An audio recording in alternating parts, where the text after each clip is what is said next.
ॐ गणेशाय नमः।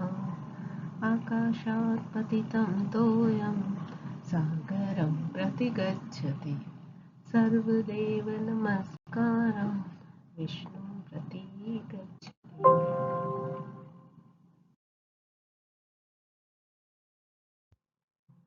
नमो नमः। मैं सीमा जौहरी अपने संस्कृत के यूट्यूब चैनल में आपका सभी का स्वागत करती हूँ। अध्याय 3 में हमने कब, किस लिए और कहाँ से जैसे प्रश्न और उनके उत्तर सीखे। अब तक हमने आप और मैं से वाक्य बनाना सीखा है। आज हम वार्तालाप में कुछ और शब्द तथा वाक्य सीखेंगे।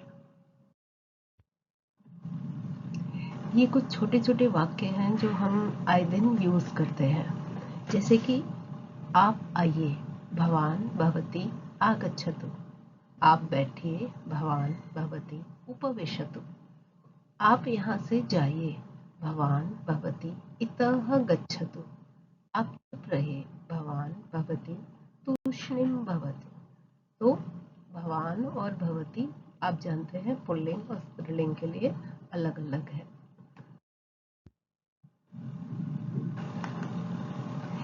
ये जो मैं आपको वाक्य बता रही हूँ ना, ये आपको बोलने में बहुत ही मजा आएगा। ये छोटे छोटे वाक्य हैं जो ऐसे ही हम बोल लेते हैं, तो इसी से व्यवहार में संस्कृत आ पाएगी। तो देखते हैं आगे के वाक्य। आप जल्दी चलिए, भवान भवती शीघ्रम चलतु।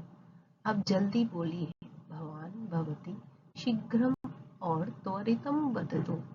धन्यवाद, धन्यवाद, आशीर्वाद, आशीष। मैं आभारी हूँ, अहम अनुग्रहितः अनुग्रहिता अस्मि। लड़का है तो अनुग्रहित, लड़की है तो अनुग्रहिता। आप रुकिए, भवान भवती विरमतु। आप सुनिए, भवान भवती शृणोतु। आप खड़े हो जाइए, भवान भवती उत्तिष्ठतु। आप ये याद रखिए कि हम जितने भी वाक्य सीख रहे हैं ये एक वचन में ही सीख रहे हैं, मतलब कि एक व्यक्ति के लिए ही ये यूज होगा। आगे द्विवचन और बहुवचन के वाक्य हम आगे सीखेंगे। ये जो वाक्य मैं आपको बताने जा रही हूँ, ये वाक्य तब यूज होते हैं जब हम किसी को आशीर्वाद दे रहे होते हैं। तो ये तो आपको रोज ही यूज में आ सकते हैं। आप जरूर बोलिएगा, आपसे किसी को आशीर्वाद दें, किसी को शुभकामनाएं दें, तो आप ये बोल सकते हैं, है ना। तो देखते हैं। आप दीर्घायु बने, भवान भवती दीर्घायु भवतु। आप स्वस्थ रहिए, भवान भवती स्वस्थः स्वस्था भवतु। आप प्रसन्न रहें, भवान भवती प्रसन्नः प्रसन्ना भवतु। आप निरोगी रहें, भवान भवती निरामयः या स्त्रीलिंग हो तो निरामया भवतु।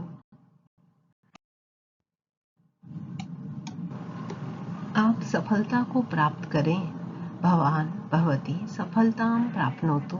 बधाइयाँ, वर्धापनानि।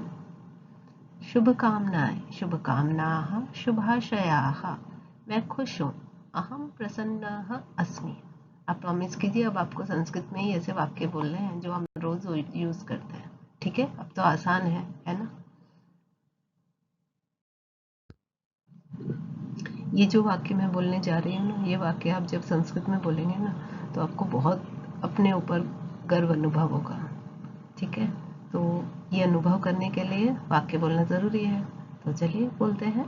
मैं भारतीय नागरिक हूँ, अहम भारतीयः नागरिकः अस्मि। मेरा देश भारत है, मम देशः भारतम् अस्ति। मेरी भाषा संस्कृत है, मम भाषा संस्कृत भाषा अस्ति।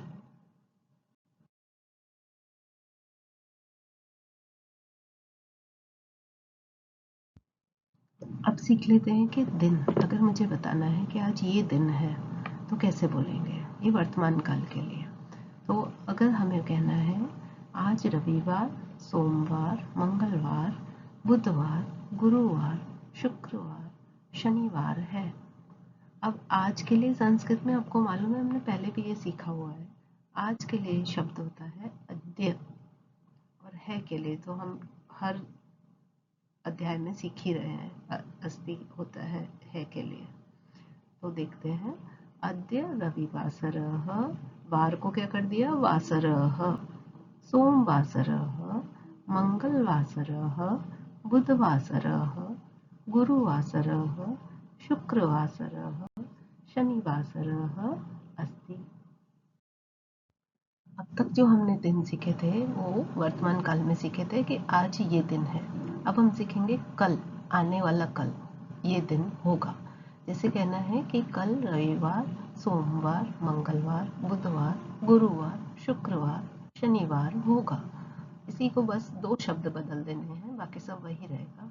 आने वाले कल के लिए संस्कृत में बोलते हैं श्वः, रविवासरः, सोमवासरः, मंगलवासरः, बुधवासरः, गुरुवासरः, शुक्रवासरः, शनिवासरः भविष्यति। अस्ति को क्या कर दिया हमने, भविष्यति। ठीक है। अब हमें बोलना है कल ये दिन था, मतलब कि भूतकाल में बोलना है। फिर भी 2 शब्द बदलेंगे। जो बीत गया कल उसके लिए हम बोलते हैं संस्कृत में ह्यः, और क्रिया हो जाएगी अस्ति का हो जाएगा आसीत। ह्यः रविवासरः, सोमवासरः, मंगलवासरः, बुधवासरः, गुरुवासरः, शुक्रवासरः, शनिवासरः आसीत्। ठीक है। तो ये बहुत आसान है। ज़्यादातर जो शब्द हैं वो हिंदी के ही हैं। कुछ शब्द थोड़े से बदलने हैं, उस पर आप ध्यान दे दें और बोलना आरंभ करें, क्योंकि उच्चारण भी बहुत आसान है, कुछ ज़्यादा मुश्किल नहीं है। इसलिए इसको ज़रूर बोलिए, रोज़ बोलिए, और धीरे धीरे ये आपके लिए बोलना आसान हो जाएगा। अगले यूट्यूब चैनल में फिर से मिलेंगे एक नए अध्याय के साथ। तब तक के लिए नमो नमः।